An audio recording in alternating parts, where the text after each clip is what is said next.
All right.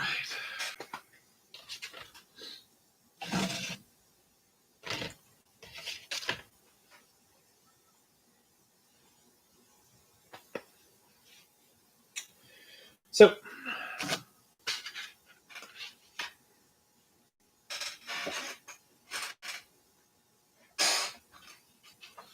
we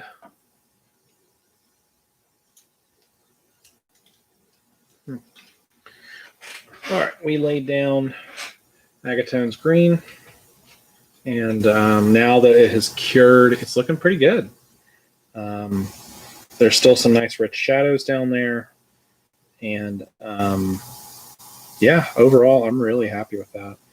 In fact, I don't even think I need to touch it up. I think it's good to go. I'm looking at the sky, and I'm really not seeing anything really that needs to be a different color. Everything has color applied. I suppose if there's any area that maybe is a little too bright, it might be the face, but we do want to draw attention to the face, so I don't think that's really bad. Yeah, I mean, this guy looks pretty good. He's got color in all the right places. All right, well, actually, you know what? That shoulder pad could use a little green on it. So we're going to do a teeny tiny little touch-up. And maybe we'll hit the face just a bit more, just to make sure that that's richly saturated. Okay. Oof. Oh, that's right. I turned this thing off. That's why. Here we go.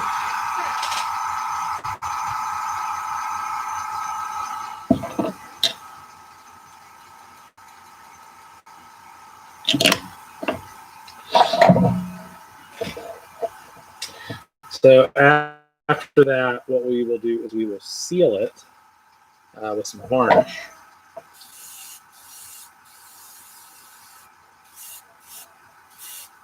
See how I got darker there? There's some leftover purple. Let's clear that out. Can't have that. Okay. Now we will do our final touch-up. All right. So the face and that back shoulder pad.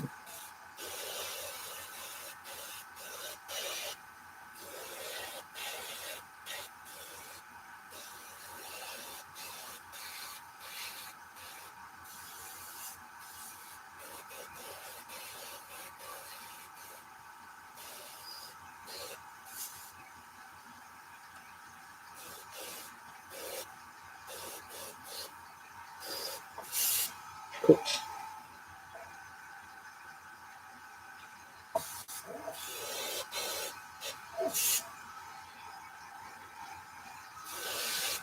All right, I don't want to overdo it, so I'm going to stop. That's pretty much where I want to be with that.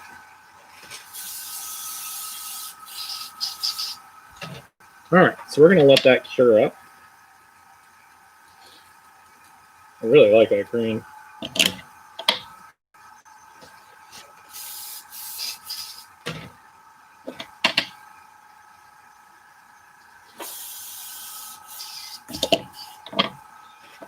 Okay.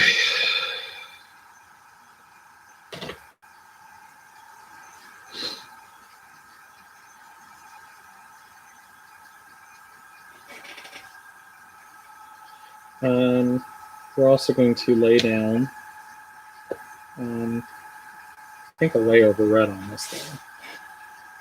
Like that.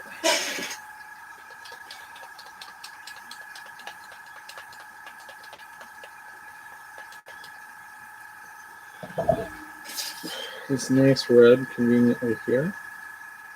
We'll go back in and we will re-pre-shade it later, highlight it, to bring in some yellows and oranges.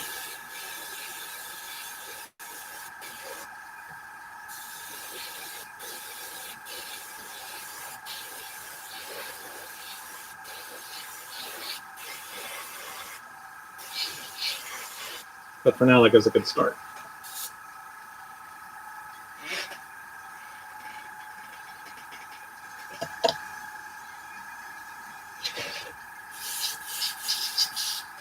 What I may want to do before I do another layer is do the graze on that thing. It already had a nice gradient before, so all we really need to do is just dry brush the edges. And I think that'd be okay.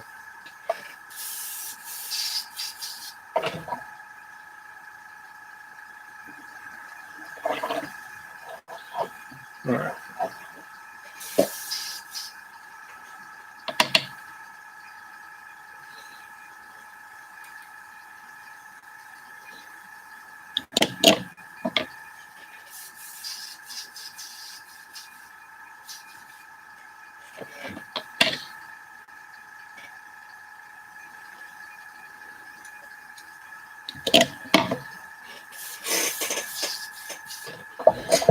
All right, we're gonna go ahead and turn that off for now.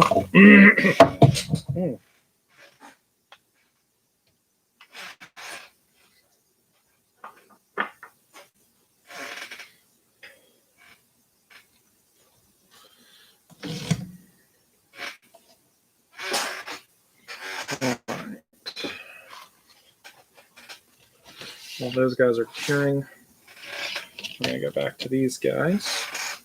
Work on them a little bit.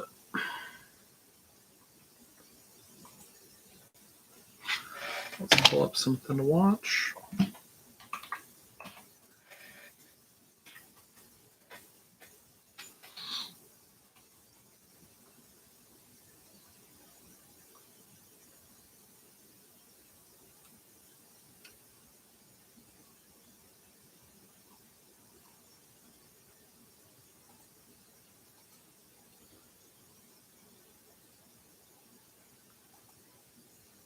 Behind the craft. Self a little inventory of all the various bits. We were doing blacks yesterday.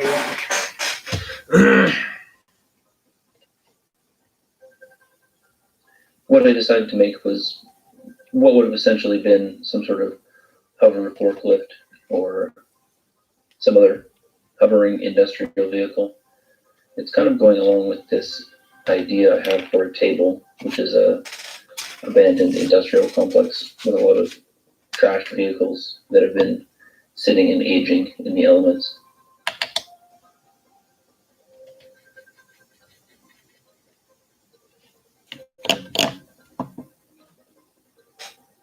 Conceptually, I wanted to build something that was mainly symmetrical, though I did want to include some elements that were slightly asymmetrical. So I have the cab off-center from this storage tank, or the water tank. I also do an asymmetrical placement on some of the pipes and other tubes that are placed at the back of the craft later on in the build. The plastic on this gun is really frail, and I ended up breaking it apart. But that was just kind of a happy accident, and I ended up using some hot glue to warp it to make a crumpled metal look. At least what I hoped would be a crumpled metal look.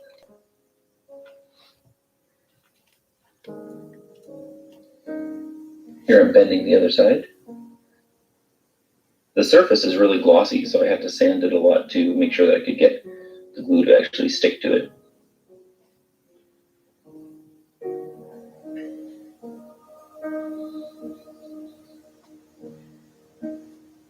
I repurposed these rings to make little engine exhausts. Maybe this was some sort of hover tanker, and that's what the water tank would be representing.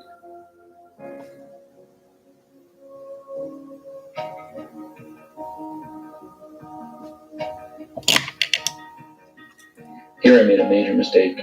I should have been using parchment paper to make sure that the hot glue didn't actually stick to it, but instead I used wax paper, which hot glue sticks to quite happily. Since the whole idea was to make this whole project using just parts that were collected from the gun itself, I wanted to just make the base out of glue around the edge. I cut away these flaps, which I thought would be cool to have popped open, kind of like maintenance hatches or something like that. And I filled them up with some interesting components, just like tube and the spring, just to represent various internal machinery. I cut up various elements of the trigger mechanism to make these internal components.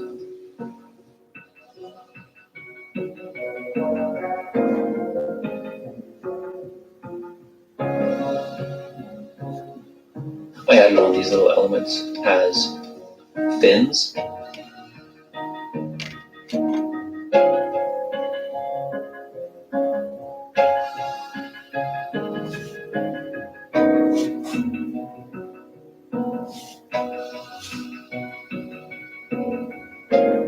I had a lot of scrap plastic that had broken off due to the very fragile nature of this plastic, and I used that to build up some of the machine wall to make it match the ground or reach the ground. And then, as is common, I used a bunch of spackle to fill in a lot of the gaps.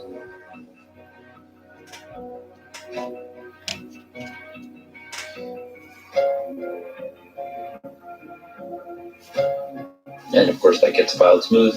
In some cases I had to reapply where it cracked while drying or where the filing was a little too aggressive.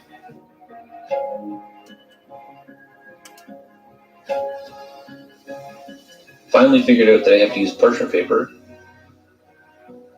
Although much to my dismay, I discovered that PVA sticks quite readily to parchment. So I think I should have done it the other way around.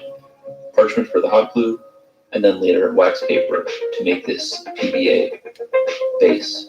So I really wanted the model to act as its own base, so I used PVA and sand, and then I put a bit of super glue to really affix the sand to the plastic, since PVA can sometimes peel away from plastic.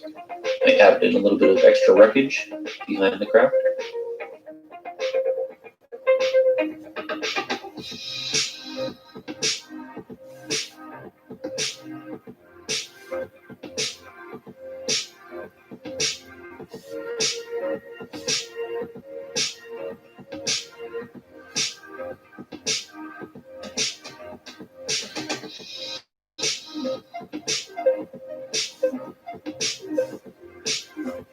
Once the model was primed, I could see that it was lacking just a little bit of detail. There were some surfaces that were still just sort of smooth, plain panels. So I used my drill to put a bunch of rivet indents around. Just add a little bit more interesting variation to the surface. Okay, for painting, you pretty much know the drill. If you've seen me paint anything that's old and metal, and my classic overbrush of brown and silver, and then a dark blackish brown wash.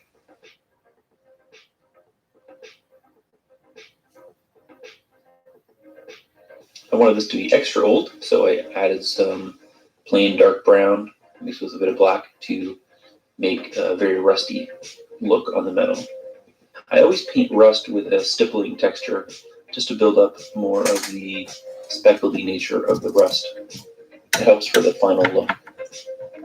I begin to paint on what would have been the vehicle's paint, again using my most common tactic, which is painting just to the edge and leaving the bare metal exposed where it would have chipped away. For the main body, I decided on this green-blue looking paint. For whatever reason, that seems to be very industrial looking to me, and I already have a few other models that are painted up with this color scheme.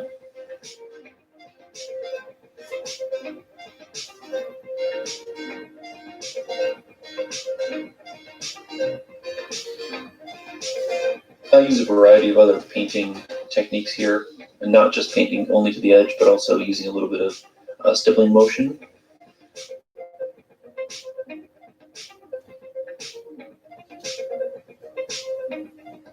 And you can see I'm even experimenting a little bit, just painting on some stronger points and then wiping them away.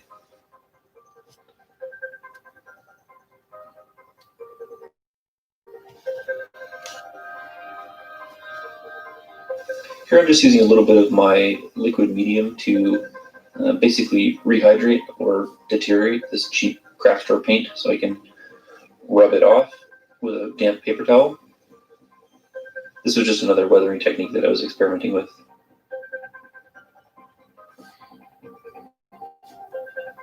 printed out these little caution signs to use as little caution signs, and I glued those on with some matte Mod Podge.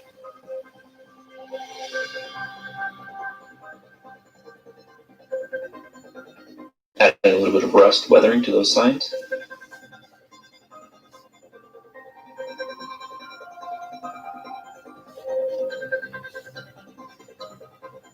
I decided it wasn't rusty enough, so got out the sponge and started to sponge on more brown.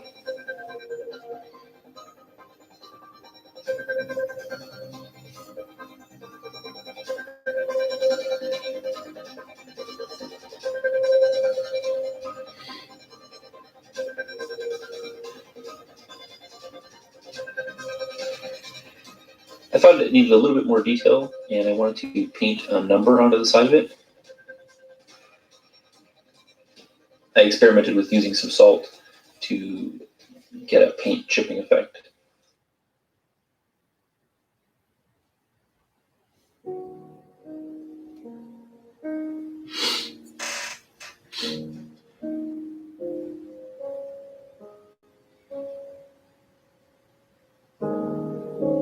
Unfortunately, after removing my well-made mask, I discovered that the number did not turn out how I was hoping, so I weathered it so extremely that it was almost all gone. Add a little red triangle for the exit symbol on the side of the cab, and then I began to apply some weathering, starting it with rust streaks. Recently, I've been watching a lot of Marco from Not Just Mecha, and he uses oil paints on miniatures to a very cool effect. And so, courtesy of his videos, I went out and bought a pack of oil paints and all the other supplies required, and I decided to try my hand at a little bit of oil paint weathering. So here we go. So here I'm making a rust wash and applying liberally to all the rusty metal.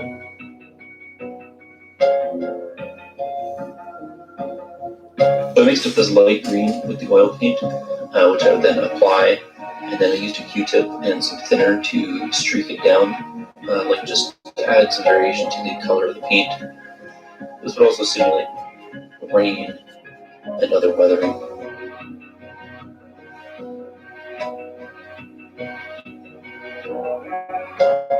I also use the oil paint as a kind of filter, first by applying a similar green tone and then using a dry, clean brush to blend and wipe away most of it. Another great technique picked up from Marco.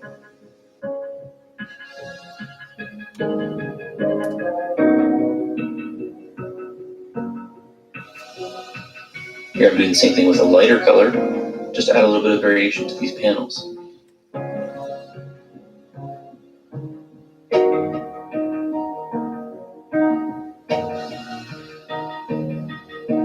Using some black oil paint, I mixed up some oil to get these inner machinery parts nice and oily, and I cleared a little bit off the surface just so they're sunken down into the cracks. Then I got out the airbrush to apply the sandy, dusty effect.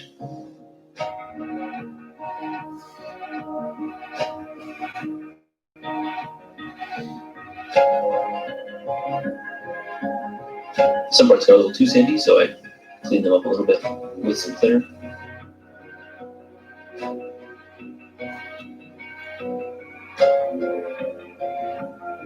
I painted some of the sand and rubble just to bring out the detail a bit better. And then I applied a wash. Just to make all those sand grains really pop.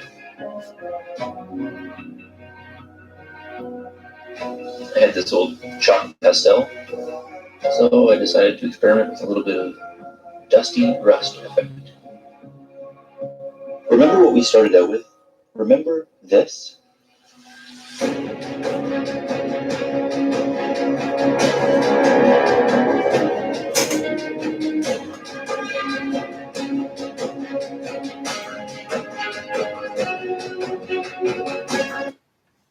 Hi, my name is Lila and I'm the Mini Witch. Welcome to my YouTube channel. Today's video, I'm working on my first Warhammer 40k miniature.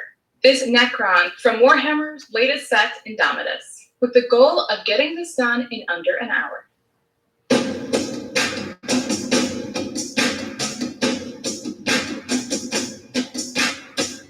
When it comes to Warhammer miniatures, I understand the desire to get a table-ready miniature that looks good in as short of a time frame as possible. What makes this tutorial different is instead of having you race across the model trying to paint all of the different elements as fast as you can, we are going to focus our effort on drawing interest to specific parts of the model and making sure our eyes go to those elements first. You can use this idea on any miniature you paint. Any elements that you want to draw the eye to, make them brighter and spend more time on them. Any areas that you want your viewer to skip, just paint them dark and people will ignore them. This is a great way to speed up any miniature that you're painting. Place your time and effort on the most important elements and ignore the rest. On this miniature, I'm going to focus on the sword and gun, as well as those dome structures on the miniature. This paint job took me about an hour, but if you were painting a lot of them at once, you could definitely paint faster. Also, there were a few mistakes that I made that, since you'll be able to follow my advice, you won't have to worry about. I began by airbrushing my miniature completely black. This will work as my base color for the miniature. It's really. There are a lot of nooks and crannies, so take time to coat the entire miniature. Next, I'm mixing several shades of my armor color with a mixture of black and Runesfang steel from Citadel. Because I'll be dry brushing this miniature, I am not going to be thinning it down. I'm going to be mixing the black and Runesfang steel straight from the pots because I want a thicker consistency of my paint.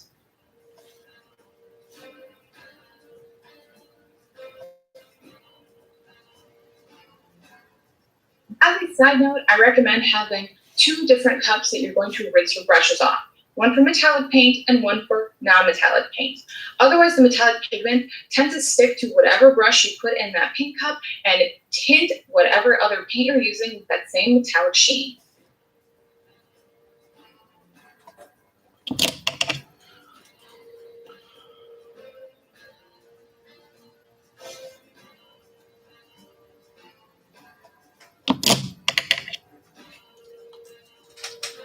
I'm sorry, what is she explaining?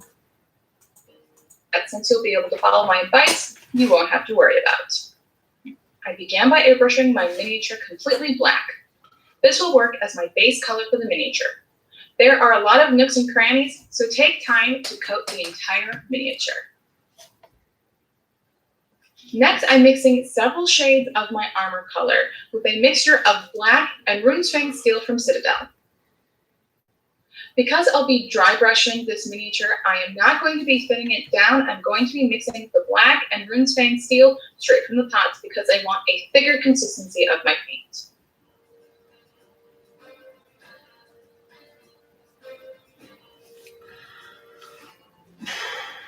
As a side note, I recommend having 2 different cups that you're going to rinse your brushes off.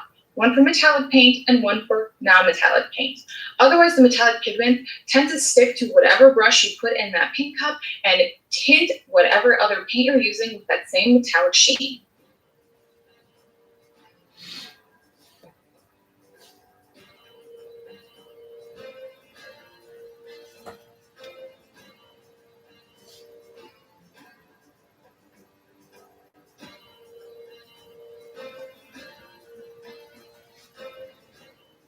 Hi, Cardamom. Hello, Pumpkin. Did you just come to visit? Oh no, you came to shed. Why is it you only sit on my lap when I'm painting? It's the only time you're here. Oh God! Oh, shit. That was fun until the panic happened. Hi, Cardamom. Hello, Pumpkin. Did you just come to visit? Oh no, you came to shed. Why is it you only sit on my lap when I'm painting? It's the only time you're here. Oh God! Oh, shit. fun until the panic happened. Taking my dome brush, I'm going to dip it into my darkest color, dab the majority of the paint off on a paper towel, and begin to dry brush onto the miniature using a light swiping motion. Though the majority of the light on this miniature is going to be coming from the OSL, I decided that there would still be some amount of ambient light in this scene, so I'm going to go ahead and paint the majority of whatever other paint you're using with that same metallic sheet. As a side note, I recommend having 2 different cups that you're going to rinse your brushes off. One for metallic paint and one for non-metallic paint. Otherwise, the metallic pigment tends to stick to whatever brush you put in that paint cup and tint whatever other paint you're using with that same metallic sheen.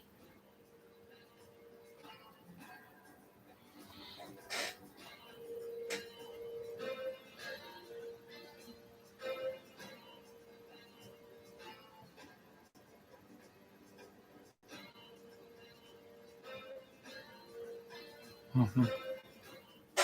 Hi, Cardamom. Hello, Pumpkin. Did you just come to visit?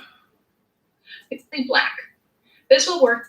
Because I'll be dry brushing this miniature, I am not going to be thinning it down. I'm going to be mixing the black and Runesfang steel straight from the pots because I want a thicker consistency of my paint.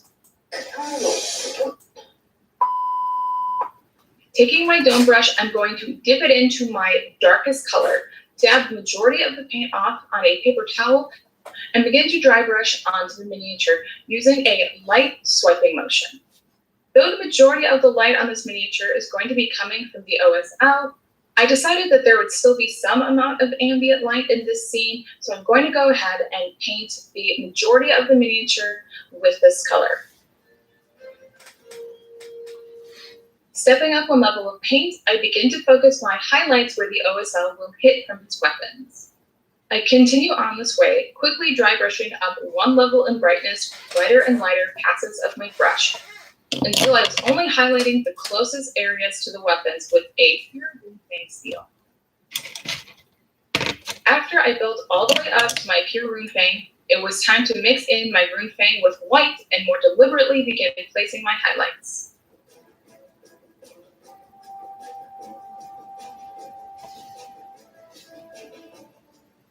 But how do I know where to place my highlights when I'm doing OSL? Well, it's pretty easy. Take your miniature, hold it up to your face, and act like your eyes are going to be the source of your light. Wherever you can see will be lit by that OSL. For my hand-painted highlights, I begin by thinning down the paint. Since I'm applying this with a normal brush, I don't want the same thick consistency that I use for dry brushing. I'm starting on the thigh, layering up my highlight by following the overall shape of my element.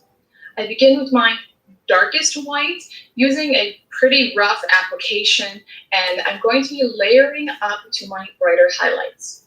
Remember that layering is like a pyramid, and you're going to be applying a lighter color on top of your first layer in a smaller area, but still the general same shape as the layer below it.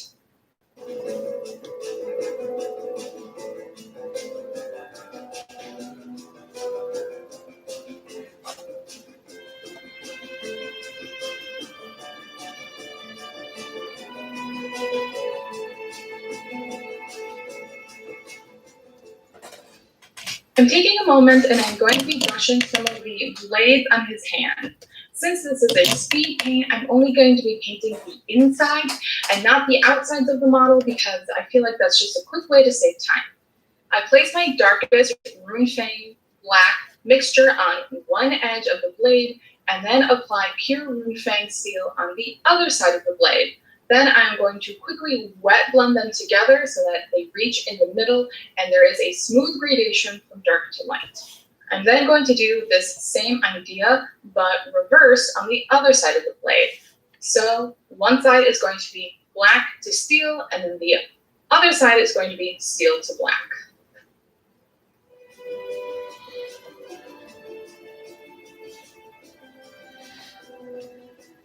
I'm doing a bit of extra work on the helmet, following this amazing piece by Damien Rich on Instagram. Finding a reference photo for the most difficult parts of your miniature is going to help you paint a lot faster. My helmet is already done in a base medium silver, so I'm going to be taking my darker silver and painting in the concave surface of his helmet on this side, as well as adding a brighter white helmet to the top of his helmet. Onto the sword. My plan from here was to build up a gradient using white ink as well as black and gray airbrush paint using my airbrush. However, my airbrush and I were in a bit of a tiff on this day, and the airbrush didn't really want to cooperate. It really just needed a deep cleaning, but I didn't want to do that, and I figured I could just fix it later. Which was a mistake. Fix it now. Never think that you can fix something later when you could fix it now. You're going to save yourself so much time and effort. If something is wrong, fix it now. Of course, none of this mattered because I ended up needing to go back over it anyway because my bright green ink was so much more opaque than I was expecting it, but as a general rule, fix it now. Anyway, I moved on to spraying in the highlights on my sword with my lime green ink. This is lime green from De La Rowney.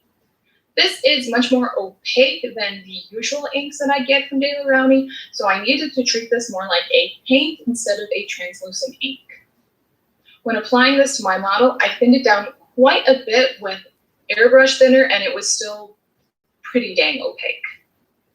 From here, I began to lightly spray this lime green mixture across my miniature, focusing on the weapons and the curved domes on his armor.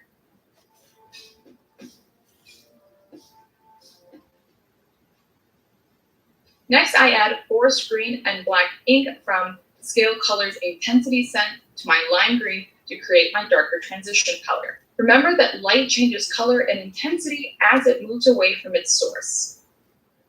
I first used this on the sword to replace the darks that I had lost with the opaque of my lime green ink. Then I sprayed on lightly at the edges of my OSL to create that transition I talked about previously.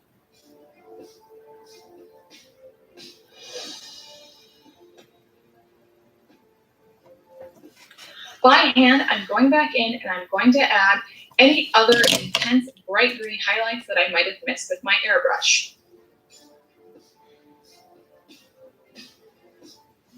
I begin by layering on a darker green on the handle of his axe and then highlighting that up with my lime green that I used in my airbrush on my first pass.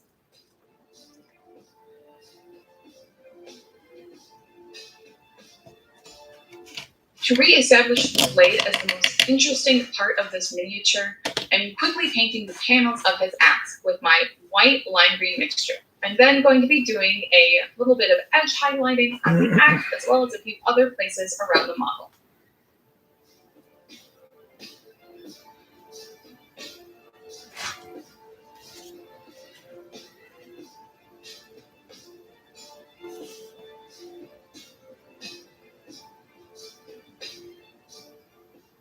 As always, I hope that this was useful and helpful to you. Let me know how you think I did on my first 40K miniature.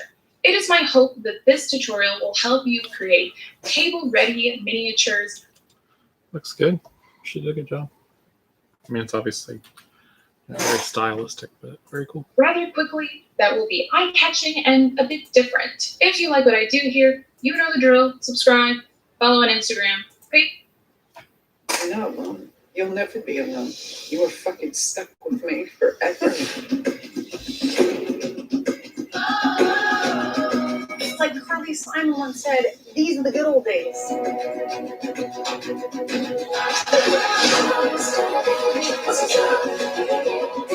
Please, come down. Crazy.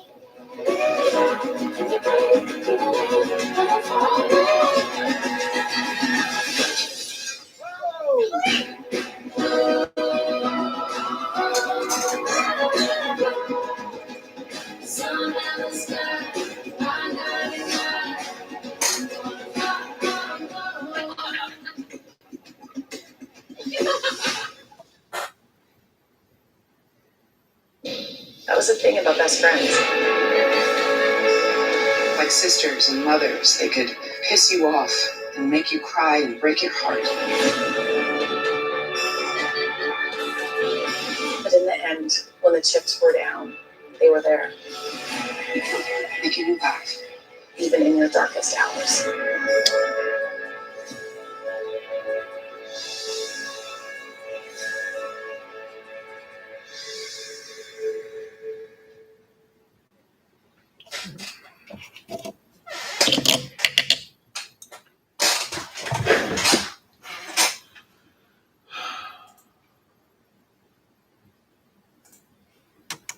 So you've worked with a lot of young students, fuck? and I'm curious. Okay, here's what I'm not sure about on Imperial Fists. These guys have these cross howdahs. I don't know if I should paint those red or black.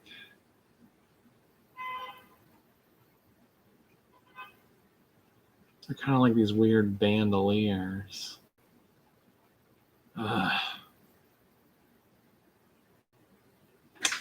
See, my instinct tells me to go black.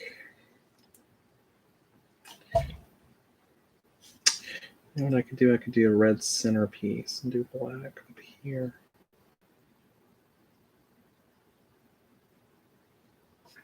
Let's splash a little of that on and see what that looks like. Yeah, I think that'll be good. Let's go ahead and hit the red now. That way we can go over it with black if we make any mistakes.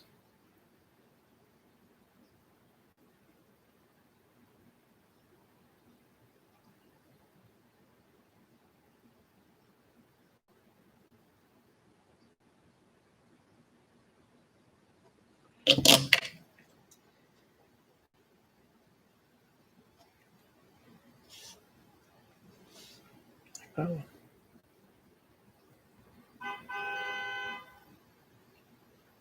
See, that's okay. There's only 3 of these guys anyway.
Okay.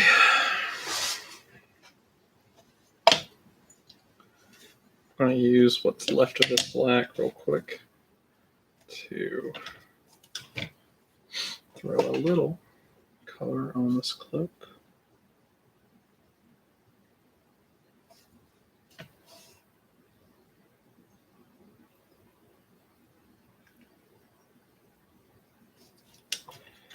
I know I'm going to have to mix up some more in a minute. But it's okay.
We're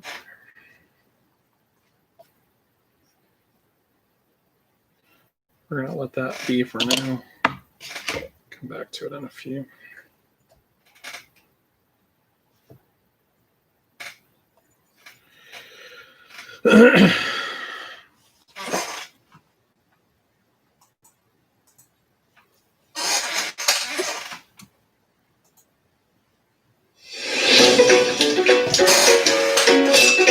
What seems to be the trouble, old chap? I've been commissioned to adapt my novel for the screen. But the words have dried up. I need divine intervention. Mesdames et messieurs, bonsoir. Tonight, I will use my precious mystical gift.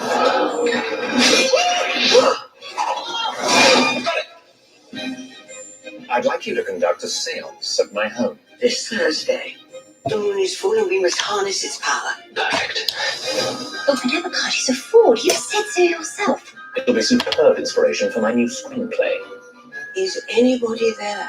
Oh, is that you, Maya? My spirit guide. She was Tutankhamun's wet nurse. I hope she's not still lactating. Is there anyone on the other side that you think of? Elvira, his dead ex-wife.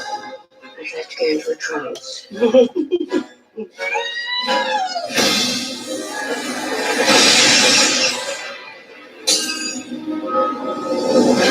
Elvira, Hello?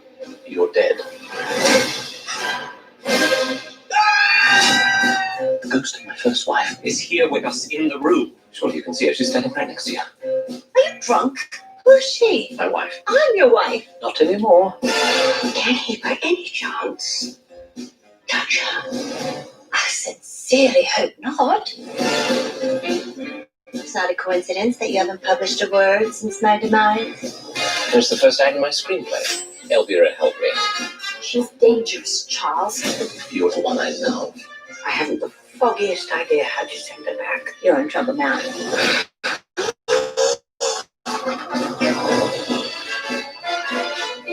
The true love. True love never dies. Something must have gone hideously wrong.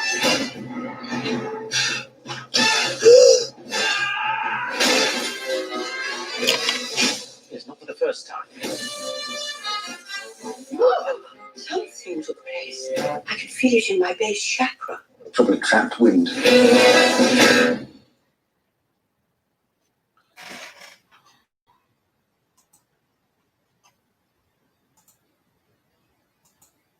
So you've worked with a lot of young students, and I'm curious what the idea in their minds of what it's like out in the real world is versus what the real world is like in terms of whether they were the two best writers in the whole class. Well, I think, you know, when I teach a class at UCLA or in my private workshops, there's all these people that just want to be professional writers and no idea what it's like to be a professional writer. And I don't think you ever know until you do it. And so it's just, I want to be a professional writer and I have a vision of what that would be. I think most people's vision is I sit in a room or in a room with other people, but let's say I sit in a room and I write what I want to write, and I write it in a way that I want to write it, and I write what I love, and everyone else will love it. It don't work that way. People have a process to how they write, and that process usually is what's comfortable because it plays their strengths and hides their weaknesses. And it's learning how to write in a way that other people love it as much as you love it, and it takes a lot of work and a lot of training. And then there's deadlines and there's politics. There's a lot that goes into having a writing career beyond just the writing. I mean, the reality was like you have two careers. You have the writing, you know, you have to create the content, but then there's the career management and the meetings and the marketing and always be looking for your other job. There's a lot that goes into it. But at the same time, I mean, to get paid and to be able to make a living playing with characters and playing with stories and doing something that, especially if it's creatively fulfilling and you get paid for it, you know, for people who do it right and train themselves the right way, they literally do something that they would do for free and they get paid. And perhaps they get paid millions of dollars. Perhaps they get paid tens of millions of dollars. Perhaps they get paid hundreds of thousands of dollars. Perhaps they get paid $100,000 to do what you would do for free. that actually is possible. And I have a growing list of clients and students who have that lifestyle. So I think anyone who really is drawn to this should absolutely pursue it, and just pursue it in the right ways. Can we talk about, though, the beginning stages of their career where a lot of it's going to rest on discipline and being your own taskmaster? And I think it's easy when you think, okay, I have to, get back to this person's email on, do I have this finished and finished? But when in the beginning, there's going to be a lot of time alone. There's going to be a lot of time being your own taskmaster, and how difficult that is. Yeah, so it is really difficult in the beginning, and a lot of writers have this fantasy or this illusion, and I did, and I was wrong, is that you're working and you're making money and you're trying to write and you're so busy and writing so hard and God, when you sell something, when you get hired, then you can quit your day job and you can quit this and you can just write, and oh, what a luxury that would be because you're so time starved. But when you first when I first broke into business, I had 2 months to write the script for Metropolis. But almost every day I had meetings and I had to go in meetings and I was talking about other projects and pitching. And I actually was spending more time on that than I was on my day job. So I actually had less time to write. And you were just pulled in so many directions.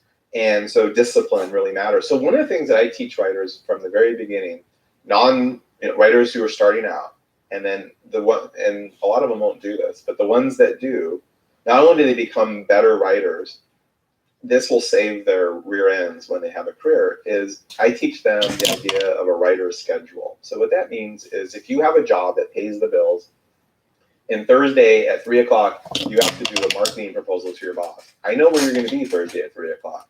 You're going to be doing that proposal. And if you don't feel like it, and you don't feel like the proposal's that good, you're still going to do the best you can. And if you feel like watching TV or napping, you're going to be there, or you're not going to have a job. And, from 10 a.m. to 12 p.m., you are supposed to meet with this client. You're going to do that. And you schedule your life around that. So what I tell people is no one is going to treat you like a professional until you are a professional. No one's going to invest money in you until you put the money where your mouth is. So you have a career. Perhaps you have a family. Perhaps you have all of these pulls on your time. I get that. Every Sunday night, you're going to create a writer's schedule for the next week. And maybe you can only write 45 minutes a day, ideally an hour or 2 hours. So let's say 90 minutes a day. You will block out that writing time, be it at 7:30 in the morning, be it at 6 o'clock, whatever it is, for every day for that week. Now, if you've blocked out Thursday from 7:30 to 8:30 is your writing time, I know where you're going to be at 7:30. You're going to be writing. And it's not, if you feel like it, because that's like your marketing meeting with your boss. So you schedule out your writing time every single week, and then you honor that. And if you're not willing to do that, and you're not willing to honor that, why should anyone else invest money in you?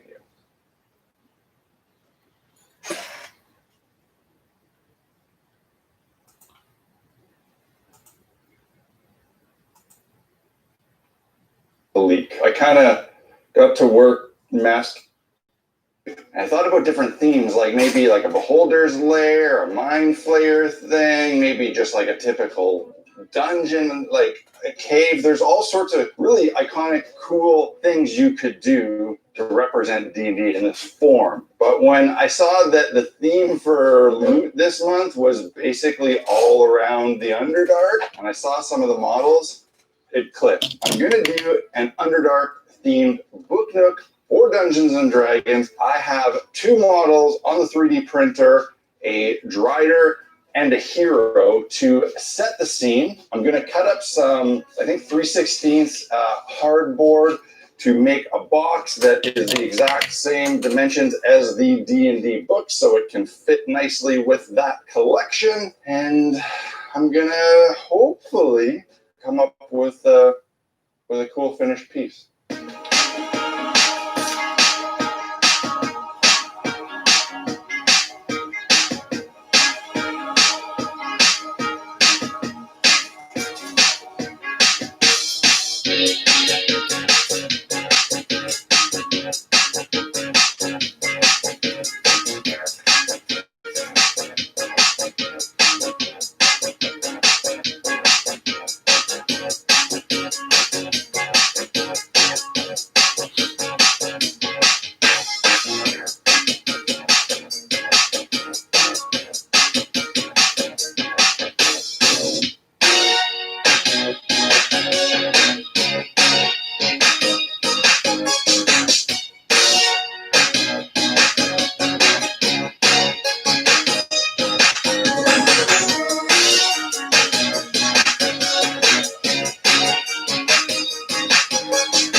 Okay, that was a pretty successful and productive like half an hour. I kind of just cut in some rough shapes of all these stalactites and stalagmites and glued everything to one side. And the hope is that this side will be able to go on and look okay. The shapes are really rough because I'm not planning on just leaving them as foam. Like, this foam even has that waffle cone texture on it. I didn't really care too much about that because I'm now going to cover all of this in some modeling compound to kind of like blend it all together and make it look more like rock. I cut in a little groove at the bottom of this piece of foam. That's so I can drill a hole and run some lights through there. So far, so good.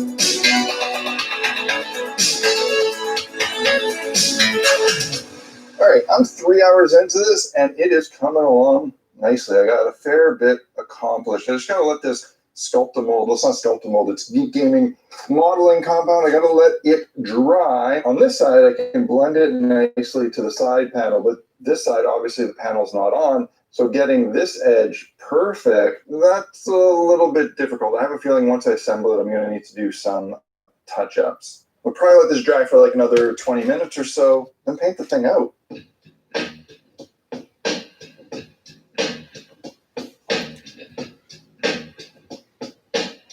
All right, two slight problems here. One is that this MDF with just a coat of black paint has warped a fair bit, which is surprising to me. I didn't think that'd be enough moisture to do that. This here is not 90 degrees anymore. I don't know if that's how it actually went on originally, if it was from the Sculptamold drying or what. The combination of those two things is going to create a very bad scenario when I go to put this together. Now, I will be able to force it together and true it up. It's going to require a lot of force, and it's just going to be a pain in the butt. So one way I can, make it a little bit easier later is if I true up this 90-degree corner here. So I need to cut that. It's really tricky to kind of do. So I'm hoping I can just use this as a guide to cut it at the proper 90 degrees. I don't have clamps big enough to hold this in place, so I'm going to have to very awkwardly do this and hope for the best.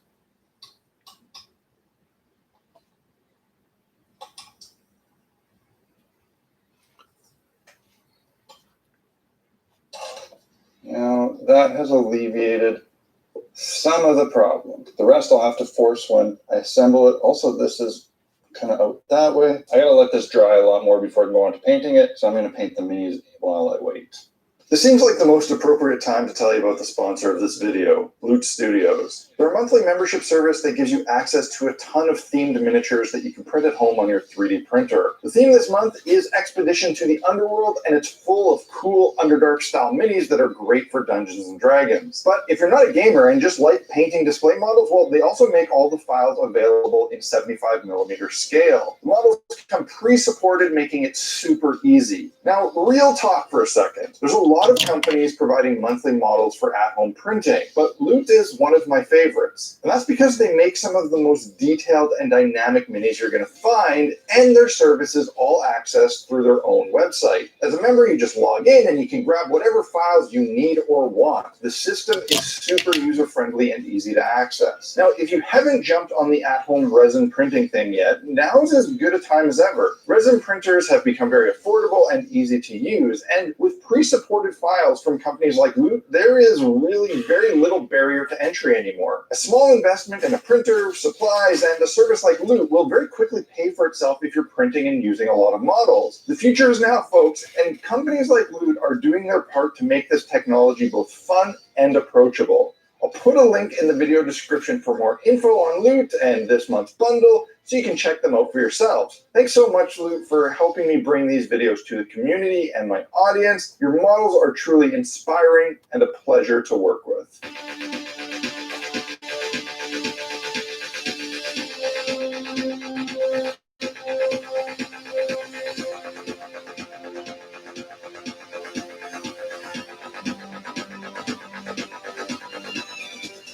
just did a pretty slapdash paint job on this thing. Mixed in a bit of like aqua and purple and stuff to give it some tonality, but I didn't do a wash, and I kept it a little bit lighter than I actually wanted it to be, and that's because once I put this side thing on, it's going to be pretty dark in there. Same goes for the minis. I just did really quick paint jobs. Didn't make them too fancy. Didn't even paint the front of this guy because you won't see him, but I want to put some lights in this thing, and I actually got this pack of lights from Amazon, and it's full of these string lights on little battery holders. It was actually a fantastic deal. I'll put links where you can grab them. My plan is to put one here covered in some cobwebs, one up here that's hidden so you don't see the string, and one down here, and then I'm going to end up putting some resin in here and hopefully get some bioluminescent glow. So now I got to find a way to get all these lights that I want in and kind of hidden. Let's do this.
All right, it's a new dawn, it's a new day, and this is where I got after the first day, and it's pretty good progress. Last minute, right at the end of the day, I decided to apply some gloss.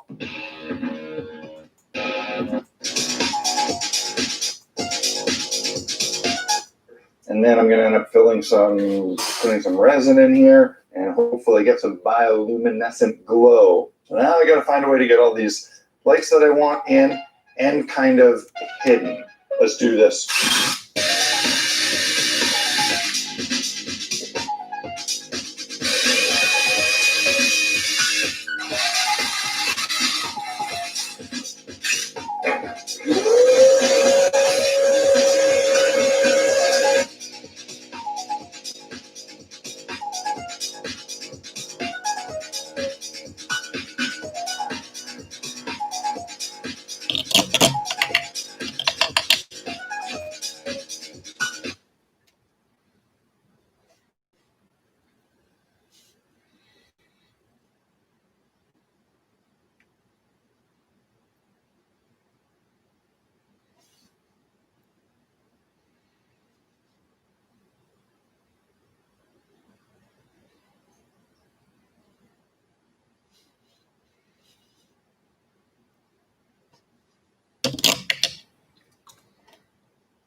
How does he cover that up?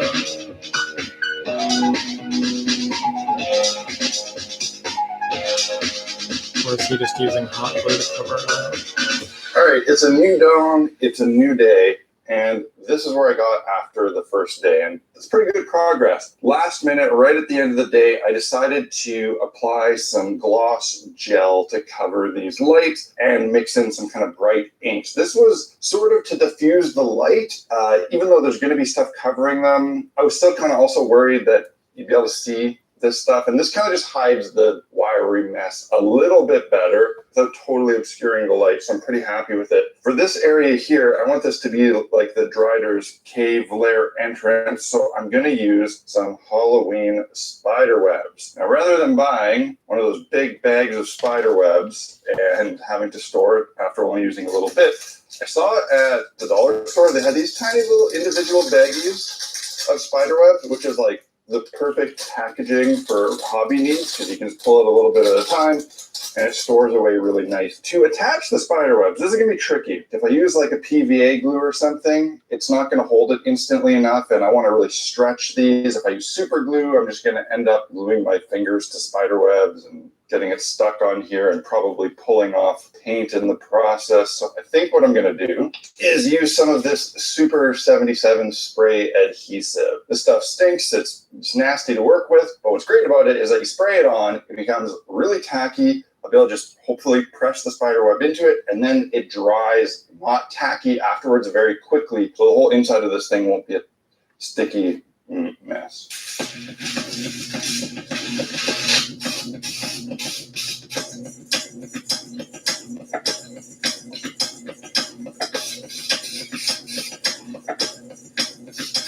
There we go.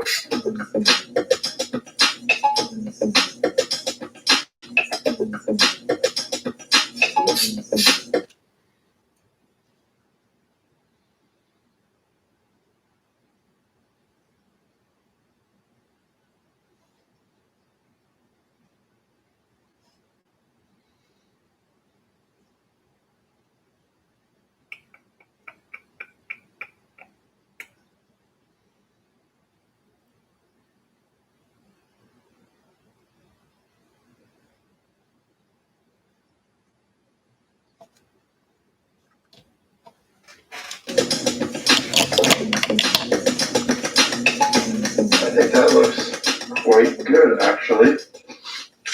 Now it's time to place these minis.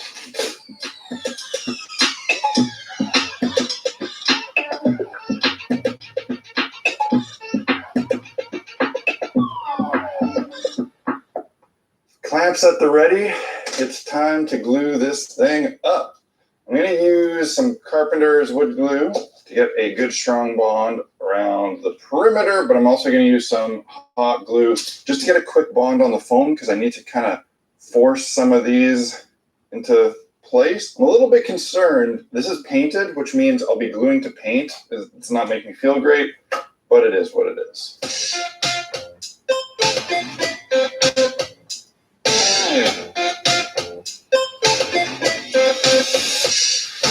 Here goes nothing.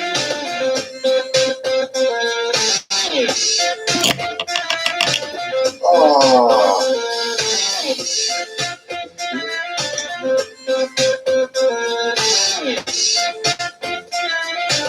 One more clamp, but he's another clamp.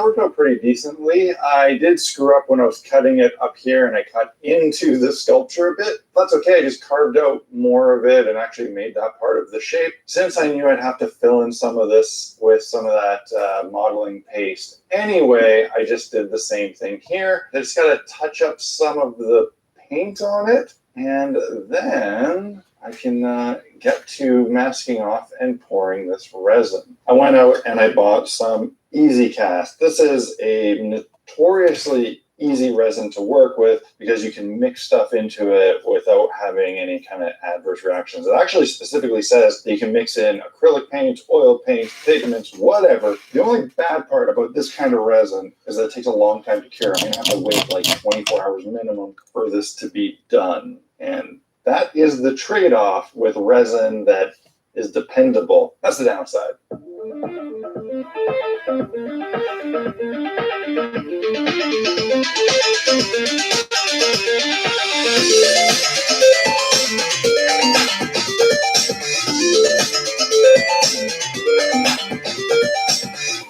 As you can see, this is in a bin. As soon as I poured the resin and turned the cameras off, I had a bad time unfolded. I looked at the painter's tape that I used to dam up the resin pour, and I thought to myself, you know, it was pretty smart to use painter's tape because it's not going to pull off any paint or damage this surface because it's not that sticky. But because it's not that sticky, it might not actually hold the resin long enough for it to cure. I use painter's tape quite a few times to dam up resin, but usually it's like the 5-minute epoxy resin that is thick and cures so fast that the tape doesn't need to hold long. It's needed to hold very liquidy resin for a long time.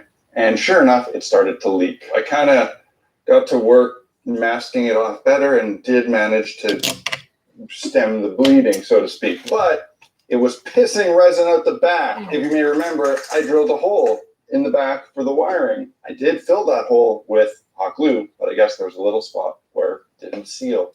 And it was just pouring out. Trying to get it to stop was very, very difficult. I tried hot glue, but hot gluing a hole that is covered in liquid resin, it just wasn't working. Eventually, I was able to get some tuck tape on it to dry areas and stop the, loss of resin. I decided to leave it in the bin just in case it leaked more, which it didn't, thankfully, so that's good. I also lost a lot of resin, so the water level went way down. All that hot glue and gloss gel that I put on, the lights on the bottom that looked pretty good before the resin, actually all of a sudden didn't look so good with the resin on it. It was like this weird effect where putting the clear resin over it took away the opaqueness of the gloss gel and made it very clear, and you could see the wiring very clearly. And so I decided to pour some more resin in to build up the volume again and mask that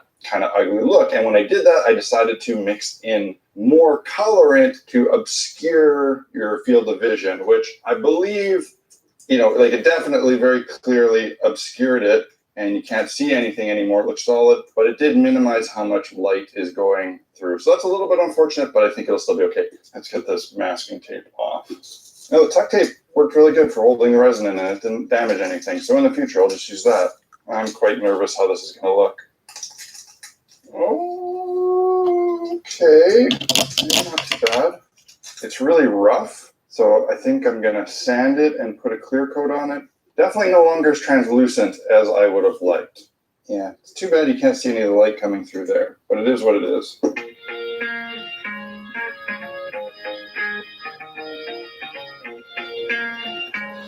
It's too bad you can't see the light coming through there. Light. Yeah, it's too bad you can't see any of the light coming through there, but it is what it is.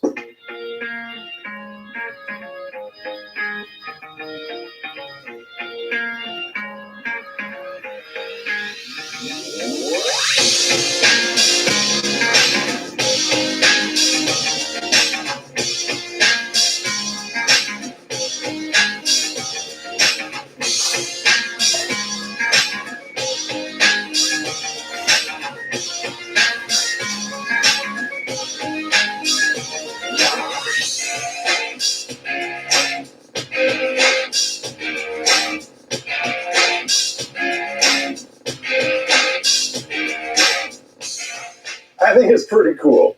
Come on, for a quick 2-day improvised build, it turned out pretty neat. My only real regret is this water. I either should not have mixed in so much colorants, or just maybe I should have left the water out entirely. It probably would have looked even cooler if I just had a bunch of glowing webs. Despite that, it's still really neat, and I'm really happy to have finally tried my hand at a book nook. I just kind of love it. I hope you guys enjoyed this video. If you did, hit the like button. Let me know in the comment section below. Of course, if you want to grab some of these models, don't forget to check out the sponsor, Loot Studios. If you want to grab any supplies to do your own book nook or whatever hobby miniature needs type thing, check out blackmagicraft.ca. There I have my essential equipment page where I list and explain all the stuff that I use regularly, and shopping through that.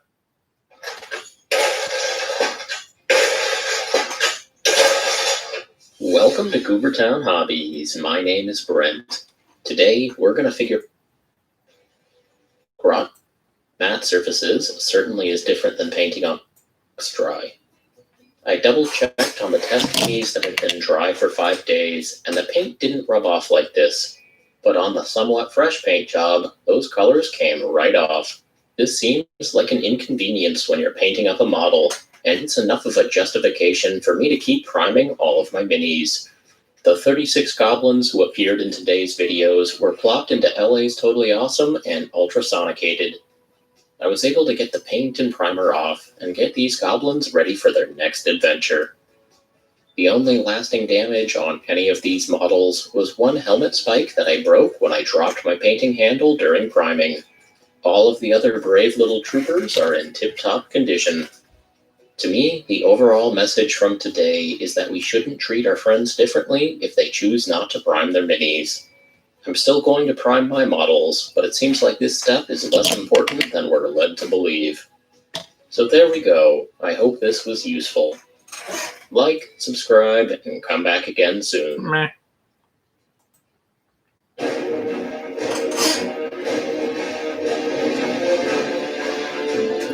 All right, where are we at?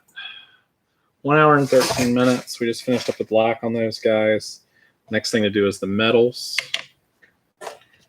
I'm going to use what black I have here and retouch up this cloak. I started earlier.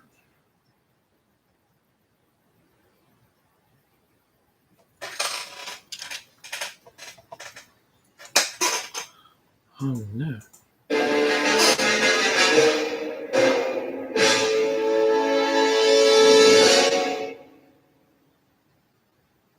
Hello, and welcome to episode 36 of Sarastro's Star Wars painting series. In this episode, we're going to paint Jabba the Hutt from Fantasy Flight Games' Star Wars Imperial Assault. Let's take a look at the painting stages. After preparing Jabba with a zenithal pre-shade, we're going to establish the base colours quite quickly by wet blending 4 different tones on the miniature. We'll then apply some shade, and I'll be using some paler tones for some of the markings on the skin. Next, we'll paint the eyes, followed with some highlights for the face. Our finishing touches will include painting the base, as well as adding some selective gloss varnish and slime effects. Let's begin with the base colours.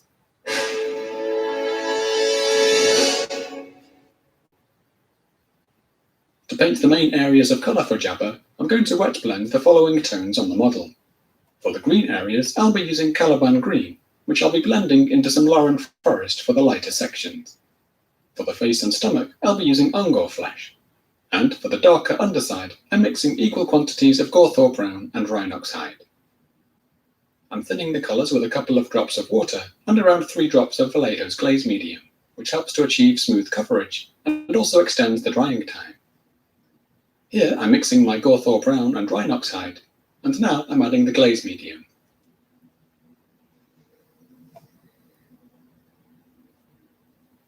I'm beginning with the Caliban Green, which I'm painting onto the lower sections of the back and tail.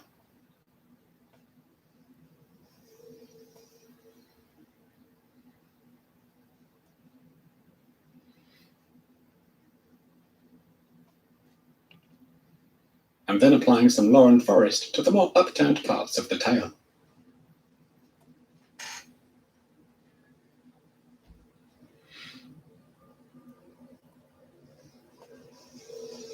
I'm then giving the brush a quick wipe before blending the two tones together on the model.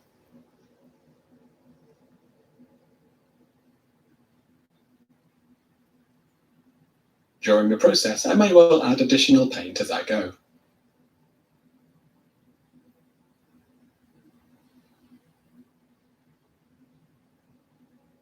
I'm now continuing with the Lauren Forest on the back of the head.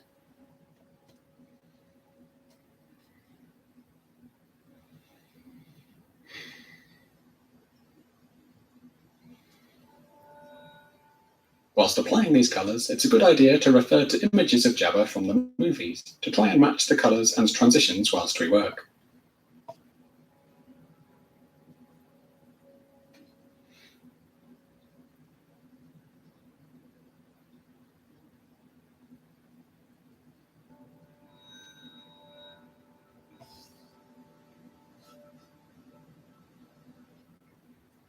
For the arms, I'm mixing roughly equal measures of Caliban Green and Lauren Forest right on the miniature.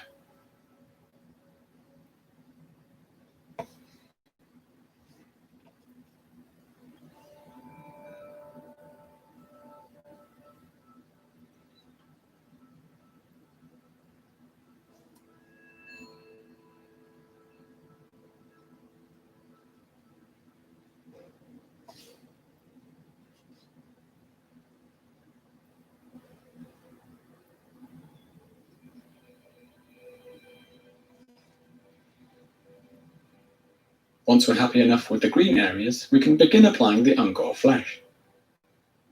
I'm applying a strip of this along with the tail to form a transition to the more brownish underside, and I'm covering the belly too.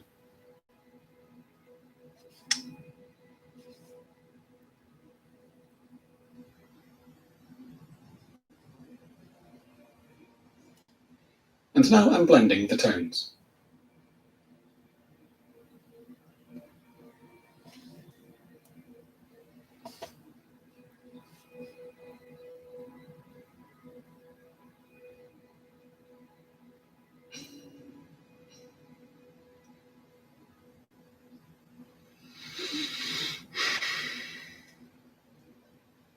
I'm now going to apply the Gawthor Brown and Rhinox Hide mix to the underside of the tail.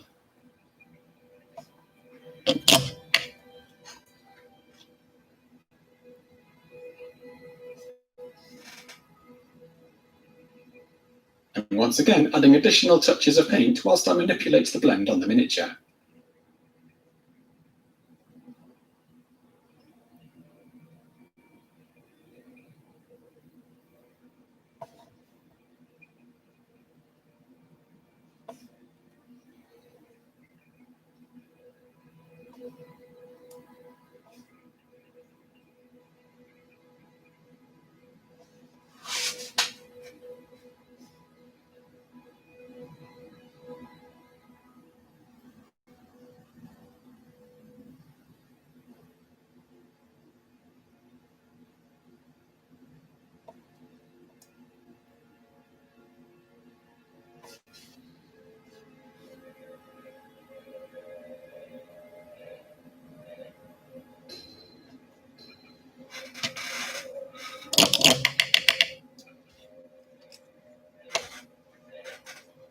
Okay.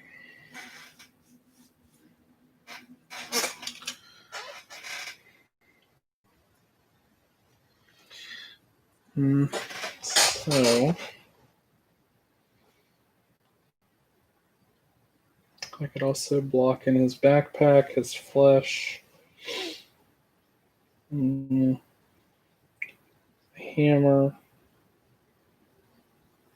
Yeah, there we go. Let's do those.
Finally, I'm using the Ungor flesh to colour the face.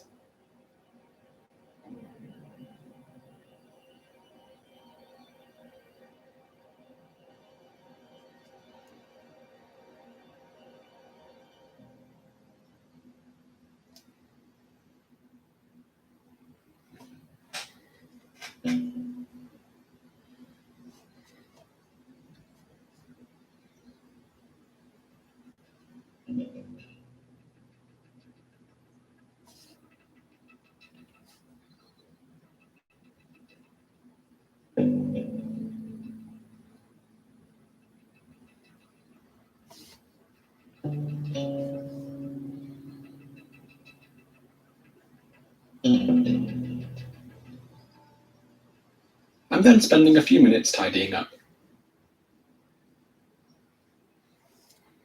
If you don't like the idea of wet blending, you could use the same colours, but mix a range of transitional tones in your palette and blend the sections together with layers and feathering, although it would take a fair bit longer.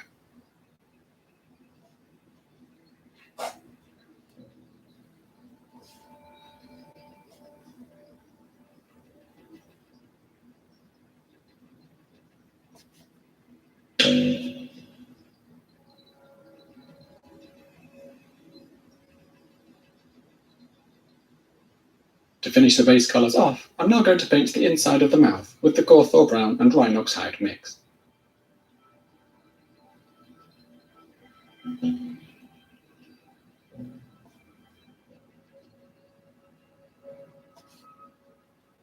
I'm then applying some Bugman's Glow, which I'm loosely blending with a darker tone.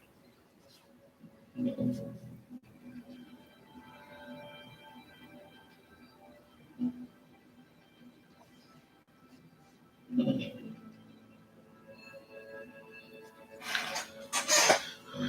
just curious where we got 130. Okay, cool.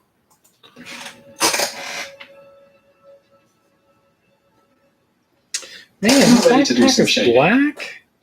It's kind of a waste. I don't know if I want to make it black. We're now going to create a shade using a 2-to-1 mix of Athonian Camo Shade and Agrax Earth Shade, which I'm also thinning with a little Lamian medium. I'm now brushing this over most of the skin to increase the definition and to gently blend and mute the colours. Fine. However, I'm avoiding the lower belly region and the brownish underside for reasons that will become apparent in a moment. It's too bad that kind of pops.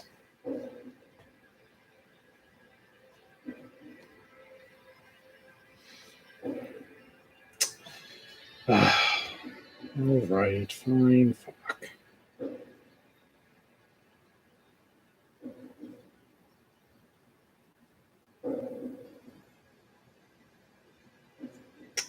Really like his back. Once that's dry, I'm going to apply an additional layer or two to the shadowed parts of the face, notably beneath the eyes, nostrils, and chin.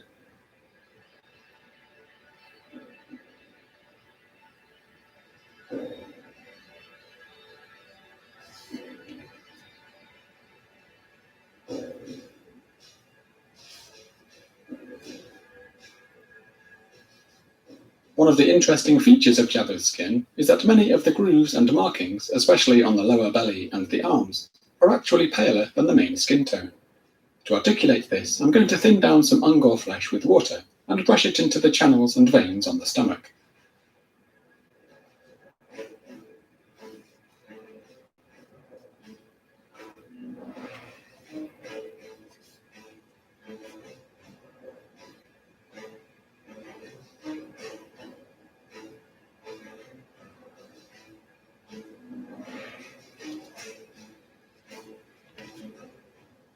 We can also lighten the non-raised parts of the underside with this.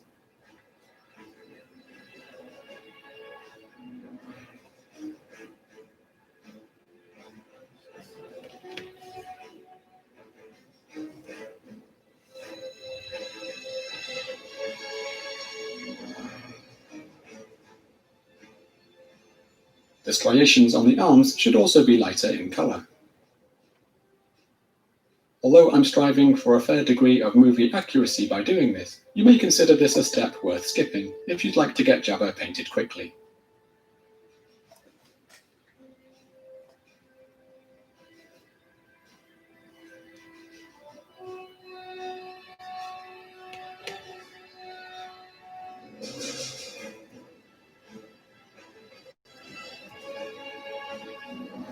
All right.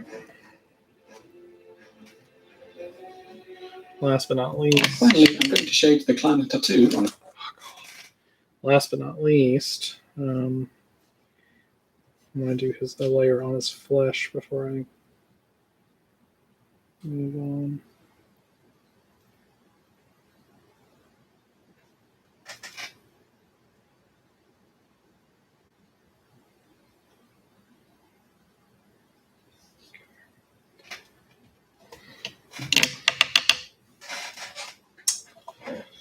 This is one of my favorite colors. And this is a perfect model for this color.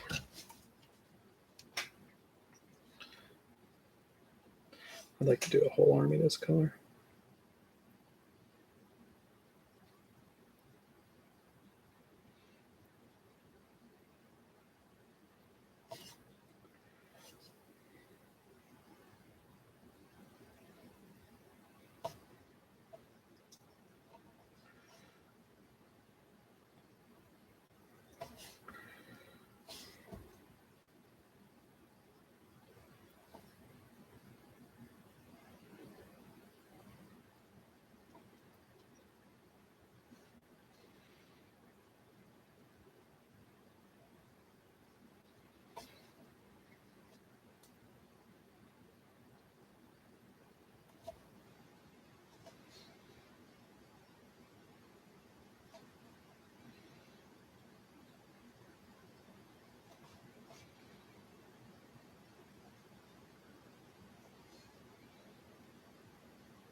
Yeah, that looks good.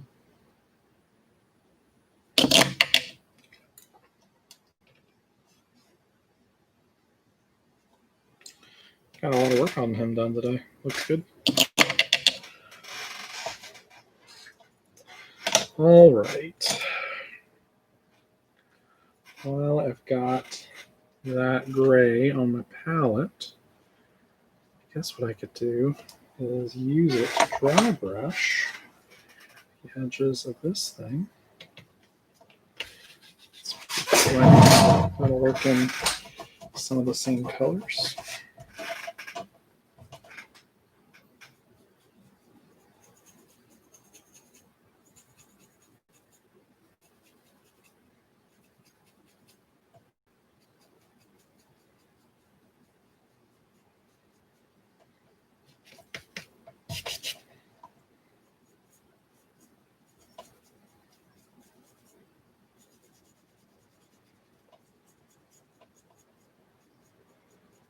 Yeah, that's actually going okay. Cool.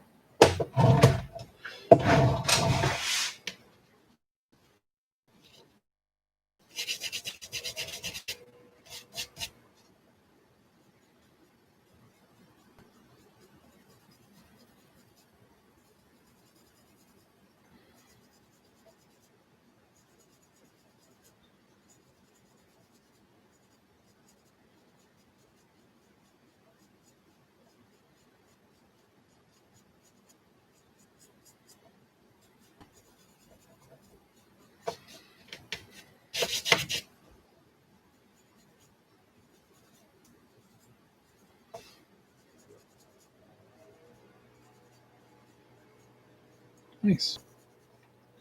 I'll have to remember that for the future.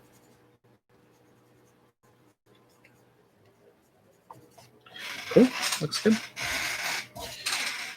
And then let's brighten up the edges.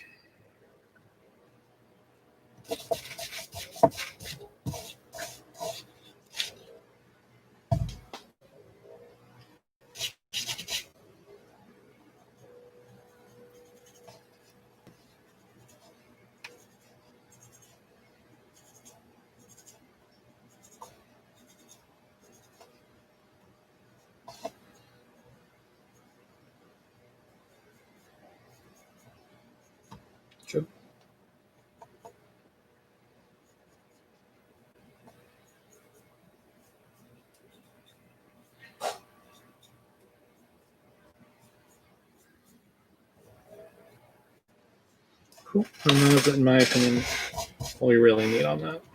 You don't really want to mess up anything else on it. Alone.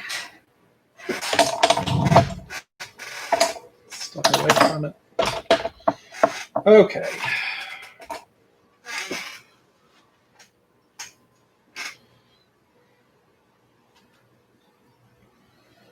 I'll let you cure for a few.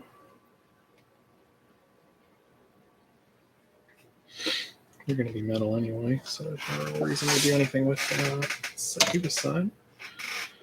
All right. And now, I guess the next logical thing to do is the metals on these guys.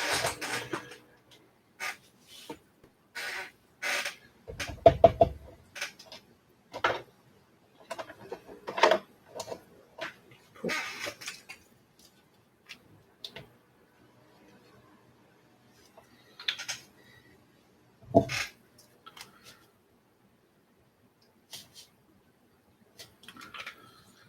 On Jabba's right arm with some pure Agrax Earthshade.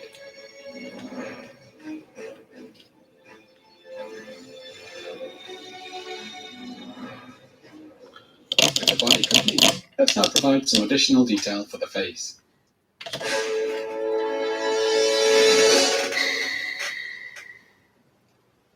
I'm now going to paint Jabba's eyes, starting with the coat of Rhinox hide.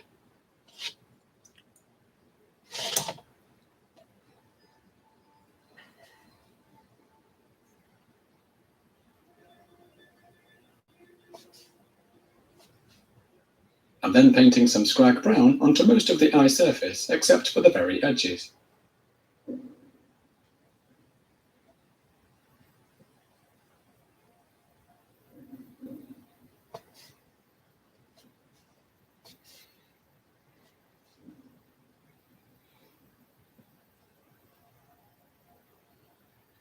I'm now going to mix a roughly equal amount of Uriel yellow with some of the scrag brown. I'm then using this to brighten the more central part of each eye.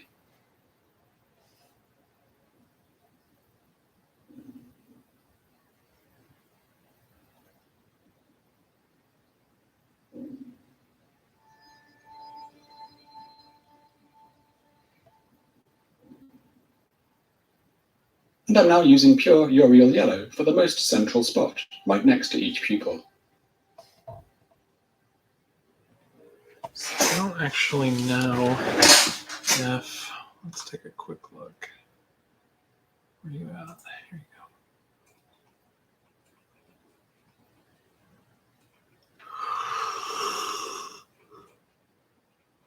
Oh my god, how far up do I have to go? Okay, that answers that.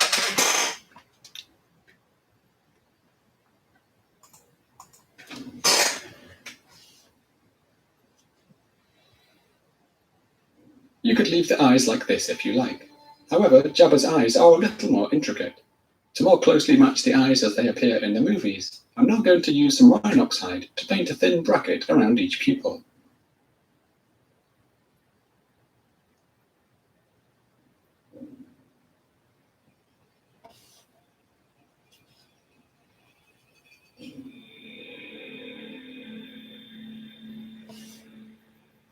I'm not worried about hitting the surrounding skin, as we'll be adding some highlights there in a moment.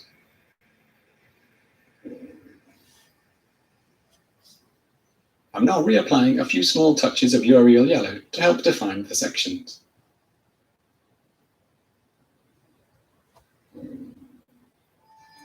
Actually, hold on a second. Damn. All right. I'll have to go back and blacken that portion.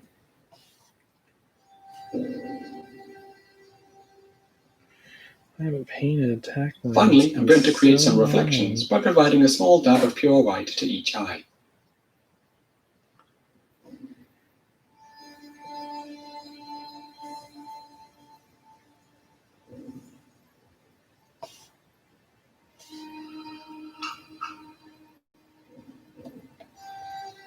Next, I'm going to give the face some highlights, and I'm starting with some Ungor flesh.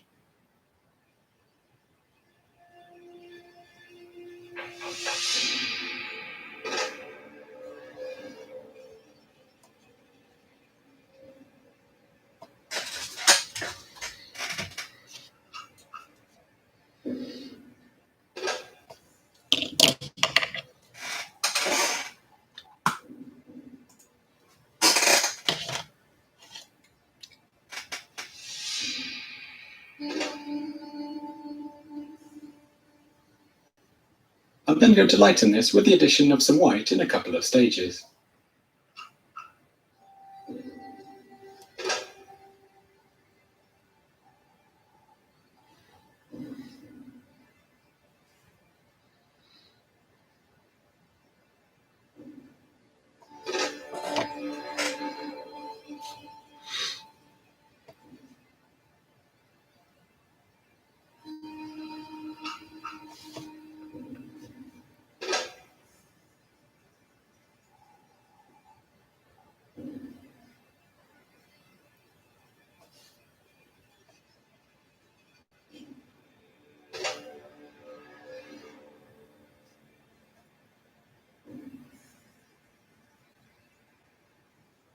I'm also providing a few gentle highlights to the top of the belly.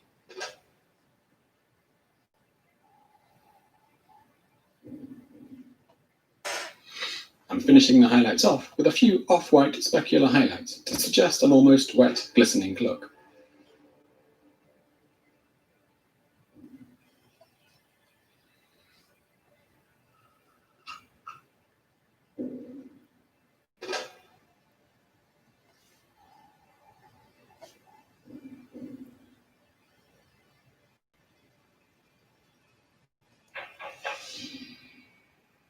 With the face complete, we're now ready to add some finishing touches.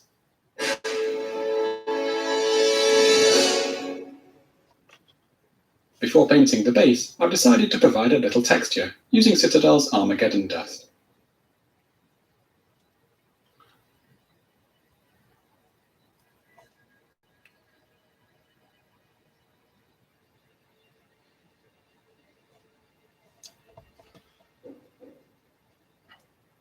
Once dry, I'm going to paint the base, firstly with some storm vermin fur, which I'm then going to wet blend into a rhinox hide and black mix to create some shadow. Here I'm applying the storm vermin fur, and I'm quite happy for some of the sandy tone beneath to still show through.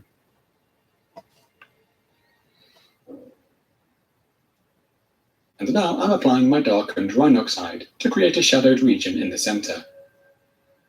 I'm now blending this out to create a rough gradient.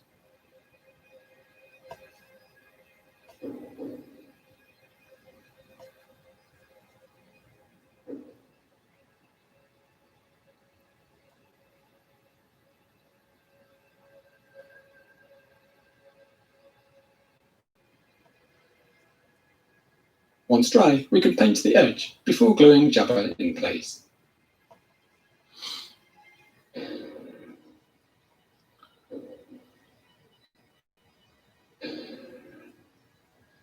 After providing a protective matte varnish, I'm going to create some wet slime effects using Citadel's Nurgle's Rot. As well as using this neat, I'm also going to mix in a little Nihilakh oxide to vary the tone. Here, I'm applying a few touches of neat Nurgle's Rot, which has a thick, glossy look. We can place this around the nose and mouth area.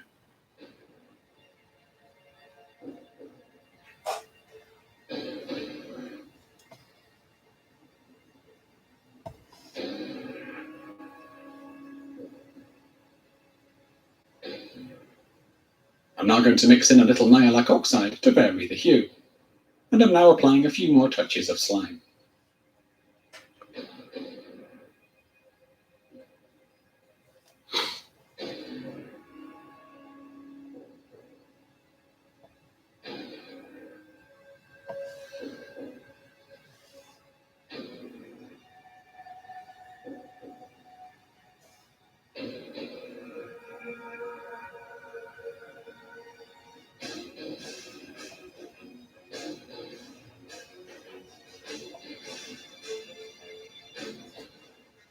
To finish Jabba off, I'm also going to selectively brush on some thinned gloss varnish.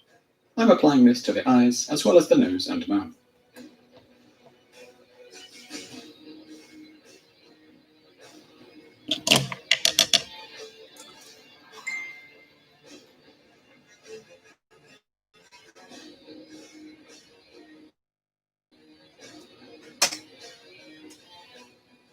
And this completes Jabba the Hutt. Thank you for watching. If you like the content, then do please subscribe and feel free to follow me on Facebook, Twitter and Instagram. which you can find the links to below. My special thanks, as usual, go to the incredibly kind patrons who are fun.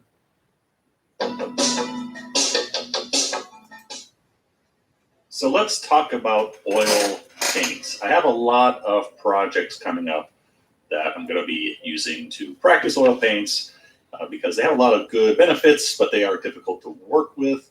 And I wanted to put together a video just showing you some of the pluses and minuses before we start getting into the real nitty-gritty with oil paints, because it's really hard to cover a whole different medium in just one video.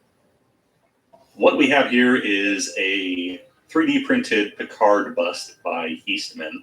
And the first step I did was to base coat him in acrylic paint. Actually, I started painting him and then wasn't liking how he was coming out, so I decided to repurpose him for this oil project. So base coating him with acrylics is an important first step, and I'll get more into that later. Second step, this is something I've learned recently I'm trying out, is giving him an overall wash. This is with a Gamblin asphaltum, just to get the dark color in the recesses. And this is like a universal the dip, essentially. Because of the colors we're using here, we could simply just use this it's actually a slight reddish, but it's a very dark brown, almost near black brown color. So that is essentially our pre-shade, and then what we're going to do is wipe off the excess and try to get off the raised areas, leave it in the recesses, because the one major problem with oils is that it's very easy for them to build up too thick, and you just end up with this putty-like slurry on the miniature. So it needs to be applied in very thin layers. Not this thin for all of them, but we definitely don't want to start building up oil paint right away. And also we need to get rid of the thinner that we use to thin this paint, because that will actually eat the oils as well. If you're going to be using oils, one thing you really have to learn is mixing, because you can't have 100 colors in oils. It just gets way too expensive, and also a lot of ranges, they just don't exist. You have to mix things together. So we're starting off with our flesh here, and I'm doing a rather old school flesh recipe, which is white, yellow ochre, terra rosa, and I think it was French ultramarine blue. But we want to mix those up until we get a flesh recipe. And there's slight variations of different colors you can use in this exact one. But right now I'm just trying to put, once again, a very thin layer over the miniature, because this is kind of also, once again, prepping the surface area. The one huge benefit of oils is blending. They take forever to dry. We're talking several hours to days, depending on how thick they are. So basically, we just want to base coat this, kind of dry brush it. We want to leave that brown in the recesses, and we want to try not to pick up too much of it with the brush now, because it's going to darken the mixture that we're currently applying. But just try to get a thin layer down. Starting on the highlights, and for that we are going to be mixing in white. And once again, I'm trying to play around with colors here a little bit. As always, painting realistic human skin is one thing. Trying to paint specific people is much, much harder. So I'm tweaking this, adding colors here and there as needed. But first of all, I am applying the highlights, our first step, and just adding a little bit of white here. You can see I'm almost kind of just taking a very small amount, just a hint of color on the brush, and just lightly blending it into the oils that have already been placed on the miniature. And oil paints do blend beautifully because of the slow drying time.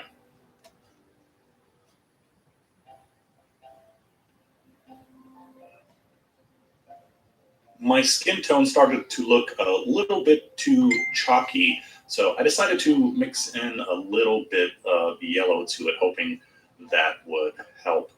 Again, you really have to go back to basics here and figure out what colors mix with what other colors. One thing to note is that just like finding browns in oil paints is extremely hard. You have basically burnt and raw sienna and umber, and that's about it.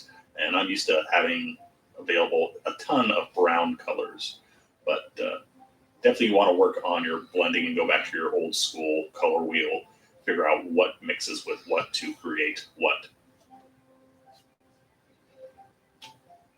After doing another highlight by adding white, determined that my bust here in total was looking way too dark.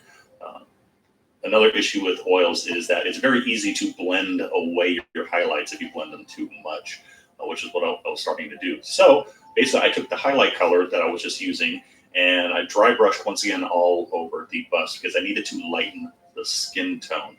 And again, this is a little bit of concern here because we don't want to build up too much oil paint onto the surface, and we just end up with that oily slurry, and it's near impossible to work with. So very, very light dry brush. Essentially, it's blending the highlight color into what's already on the miniature, just to try to lighten up the base coat a little bit. Time to start working in a little bit of shade, Terra Rosa, and French Ultramarine for that, just to get a sort of a crimson color. And once again, you can see how very thin this paint is, and it blends very beautifully with the paint we already have on the surface. So we want to blend a little bit. All right, I guess I'm going to take a 5-minute break because my phone is blowing up. So it's been 2 hours. We'll call this 2 5-minute breaks. We'll call it 2 hours, and I will be back after this.